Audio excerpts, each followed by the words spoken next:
Just 5 minutes, sweetie, I'll grab us both ice cream and be right back, I promised my 7-year-old daughter, Emily, as I parked her wheelchair under the shade of a large oak tree near the edge of the park.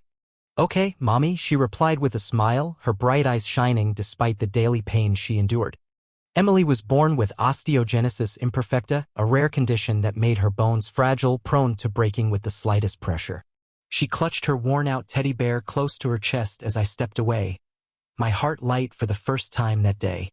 The line at the small snack stand wasn't long, just a few people ahead of me. But I kept turning back every few seconds, my eyes on Emily, watching her as she waved happily at butterflies that danced near the flowers by her wheelchair. I should never have left her alone. Not even for a minute. The woman appeared suddenly. Tall, blonde, wearing a bright blue polo shirt with Summit Hills HOA stitched neatly over the chest. Even from across the park, I could see the scowl on her face as she marched toward Emily. "Excuse me," I called, abandoning my place in line. "That's my daughter." But I wasn't fast enough. The HOA woman stood over Emily, pointing furiously at the wheelchair. "Get this thing off the grass immediately," she yelled. Emily's small voice quivered. I can't move by myself." The woman's expression twisted cruelly. "I don't care. You people and your special accommodations are ruining our neighborhood," she snapped. I was halfway across the park when it happened. The HOA woman reached for the wheelchair handles and yanked it violently backward. "Stop!" I screamed, her bones break easily. But my voice was lost in the chaos. Emily's terrified scream echoed across the park, followed by the sickening crack of her tiny body hitting the ground.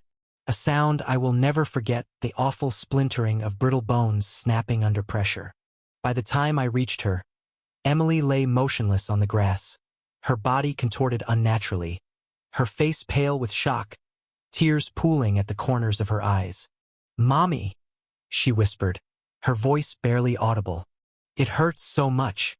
The scene around us spiraled into chaos. Someone had called 911. Neighbors gathered, some shouting, some filming. A few held back the woman, who was still yelling about property damage and trespassing. "Don't touch her," I shouted as well-meaning bystanders tried to help. Any pressure could make it worse. I knelt beside Emily, terrified to move her but desperate to comfort her. "Stay still, baby. Help is coming." The HOA woman's tone changed, her voice suddenly uncertain. "What's wrong with her? Why is everyone acting like this is such a big deal?" A man near the crowd glared at her. "She has brittle bone disease. The slightest force can break her bones. You just threw her from her wheelchair." The color drained from her face, but she quickly regained her composure. "Well, how was I supposed to know? There should be a sign.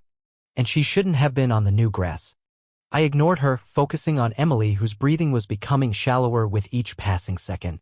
The ambulance arrived within 6 minutes, though it felt like an eternity.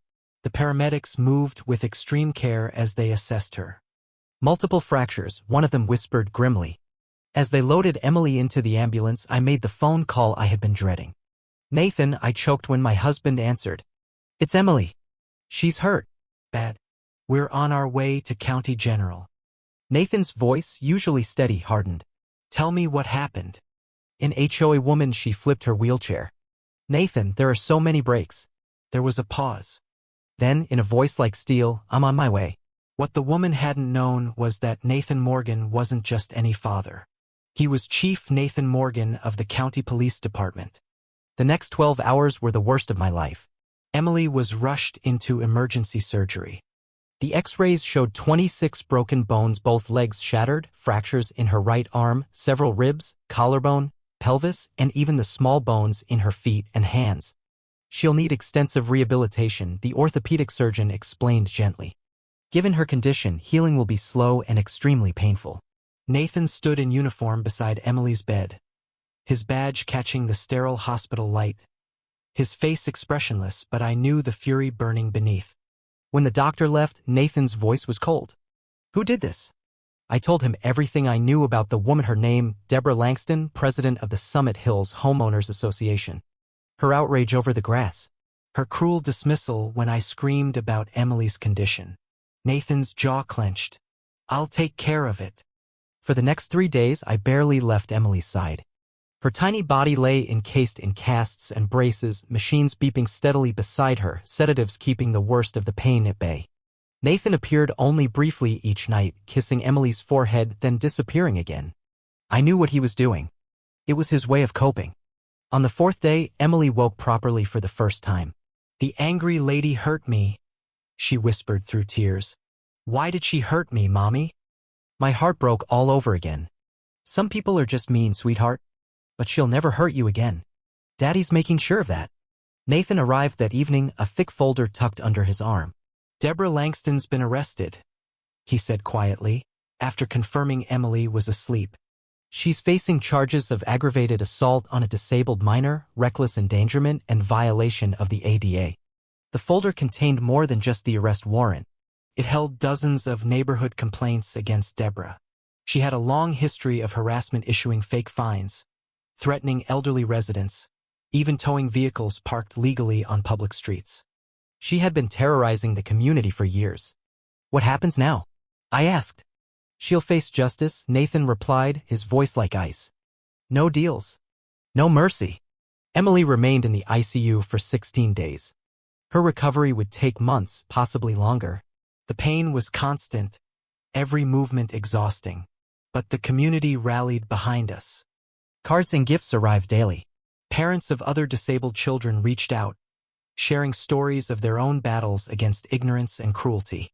Local news covered the incident, and before long, HOA president attacks disabled child was making headlines across the state. 2 weeks after the assault, Deborah Langston stood before a judge at her arraignment.